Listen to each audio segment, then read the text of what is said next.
जय जगन्नाथ बंधुगण आपको पुणी एक नूतन भिडियो को सुस्वागत। तो जदि आप जानवा चाहूथा कि आपण नाम भत्ता मिलूँ कि ना अथवा आप अन्य कौन व्यक्ति भत्ता बाबद किसी भी डिटेल जानवा चाहूथा तेज किपर आप ऑनलाइन माध्यम से बाबद जानीपारे तार कंप्लीट प्रोसेस टी वीडियो माध्यम जानवा पाइबे। तेणु वीडियो को बिना स्किप करके शेष पर्यंत देखूँ। तो चलतु डेरी न करके वीडियो को आरंभ करना।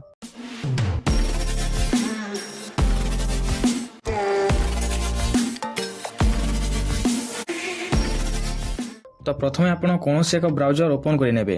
ब्राउजर टी ओपन कर सारा से NSAP ओडिशा सर्च करेंगे। एतिके सर्च कलापर आपको आगे एपरी इंटरफेस देखा मिल जाव।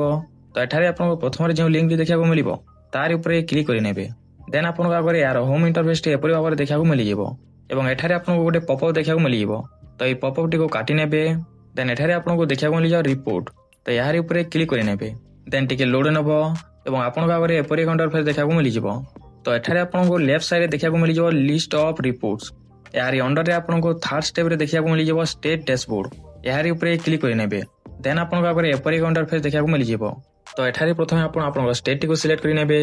देन आप क्यों स्कीम रिपोर्ट देखा चाहते से स्कीम टी एठारे आप सिलेक्ट करेंगे। जेपरिक ओल्ड एज पेंशन बार्धक्य भत्ता विधवा भत्ता जेकोसी टी। जदि आप समस्त रिपोर्ट देखा चाहते तेज एठारे आप ऑल स्कीम सिलेक्ट करेंगे। देन एठारे आपको देखा मिल एरिया। तो आप रूराल एरिया बिलंग करती कि उर्बान एरिया एठारे सिलेक्ट करेंगे। तो बेटर हम एठारे आप बोथ सिलेक्ट करनी। देन एठारे आपको गोटे कैप्चा देखा मिल जाव। ये कैप्चा टी एठारे इंटर करेंगे। ये सब दे सारापर एठारे आपको देखा मिल सबमिट। यार ऊपर क्लिक करेंगे। देन टिके लोड नब और आपको आगे एपरी इंटरफेस देखा मिल जाव। तो एठारे ओडिशा स्टेट रे जिते भी डिस्ट्रिक्ट अच्छे से सब डिस्ट्रिक्ट एठारे आपको देखा मिल जाव। तो एठारे आपको लेफ्ट साइड रे डिस्ट्रिक्ट नाम तक देखा मिल जाव। तो आप जो डिस्ट्रिक्ट बिलंग करती से डिस्ट्रिक्ट एठारे आप सिलेक्ट करेंगे। देन एठारे आपको ब्लॉक रो नाम तक देखा मिल जाव। तो जब आप रूराल एरिया बिलंग करुवे तेज रूराल अंडर रे आपको ब्लॉक तक देखा मिल जाव। और जब आप उर्बान एरिया बिलंग करुवे तेज उर्बान एरिया तल आपको ब्लॉक तक देखा मिल जाव। तो एठारे आपको ब्लॉक रो नाम ऊपर क्लिक करेंगे।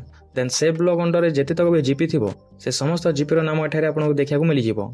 देन एठारे आपको जीपी रो नाम ऊपर क्लिक करेंगे। तार ऊपर क्लिक कलापर आपको जीपी रे जिते जन भी भत्ता पाउथबे से समस्त हिताधिकारी डिटेल एठारे आपको देखा मिल जाव। तांको भत्ता कार्ड नंबर तांको नाम तांको एज सह से मेल कि फीमेल ताहा एवं से केउ प्रकार भत्ता पाते ता सह से कैश माध्यम पैसा पाते कि बैंक माध्यम पैसा पाते ये सब एठारे आपको देखा मिल जाव। या पूरा तलक स्क्रॉल कलापर आपको पंचायत रे केते जन भत्ता पाते ताहा एठारे आपको देखा मिल जाव। एवं एठारे आपको देखा मिल प्रिंट। यार ऊपर क्लिक करके आप यार प्रिंट आउट काढ़ी नहीं पारे। देन एठारे आपको गोटे भत्ता कार्ड नंबर देखा मिलूथिबो। यार ऊपर क्लिक करेंगे।